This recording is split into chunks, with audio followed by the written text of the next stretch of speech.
po about sa Paxilica na balak po itayo sa Pilipinas. Ano na? Inosente. Yung Wala alam nangyayari sa mundo. Paxilica. What? Do you know anything about that? Wala ako. I cannot comment on that. Laugh trip talaga to si Vice President. Baka iba kasi yung Pax, ko yung Pax machine. What? Baka chicken pox yun. Uy.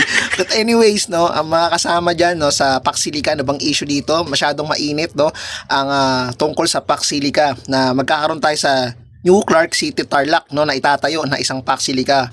O sa mga AI generated diyan, o sa Asia, kasali diyan ng Japan, Pilipinas, syempre South Korea, no, kasali diyan Singapore at India.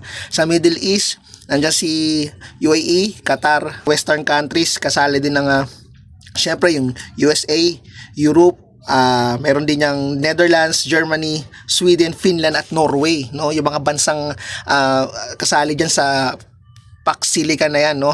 At ito si Giovanni Tapang, no, in-interview sa GTV, napanood ko lang. Malaking konsumo ng kuryente at tubig dahil alam naman natin dito sa Pilipinas na masyado tayong mahal ang kuryente at sa tubig at syempre pati nga rin yung tubig, no, at kukonsumo daw to ng napakalaki, no, at nag-aalangan nga to si Mr. Giovanni Tapang na matapang niyang hinayag na parang alanganin itong Paxilica sa ating bansa, no.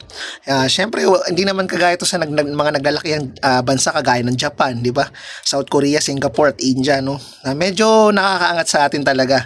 At syempre sa mga western countries na mga mayayamang bansa. Anyways, ano ba talaga yung Paxilica na yan, no? At bakit nga ba tayo, gaano ba kaimportante yan dito? Sa aking pag-research, so ito na yung pagkaseleksik ko, ang Paxilica US-led global supply chain project para sa AI, semiconductors at critical minerals. Sumali ang Pilipinas dito noong April 2026. Layunin nito na gumawa ng secure, trusted and resilient supply chains para sa AI-driven industries. Saan? Sa Tarlac, New Clark City, Capas, Tarlac. Laki, 1,600 hanggang 1,620 hectares, 4,000 acres. Concept, Golden Node, AI Native Investment Acceleration Hub. Laman, semiconductor, packaging, electronics, AI, computing, R&D, mineral processing. Makakatulong ba ito sa pag-unlad bansa? Potential na yes, trabaho. Una-una dito guys, trabaho 190,000 jobs ang inaasahang malikha, high-tech jobs para sa mga Pinoy. Kita ng gobyerno, 70 billion annual tax. Revenues ang projection, investment 30 plus companies na interesado mag-invest kasama dyan ng South Korean, Japanese firms. Si Foxconn daw ang anchor investor. Strategic position, gagamitin yung nickel, copper, chromite, cobalt natin para sa green tech, IPO position and PH bilang regional AI powerhouse part ng Luzon Economic Corridor kasama US at Japan. Energy target, renewable energy, mainly solar, may 500 MW solar na available. Pero may concerns din, kuryente at tubig nga. Itong sinasabi ko, aabot ng 3 gigawatts per day at 65-90 million liters tubig sa full development.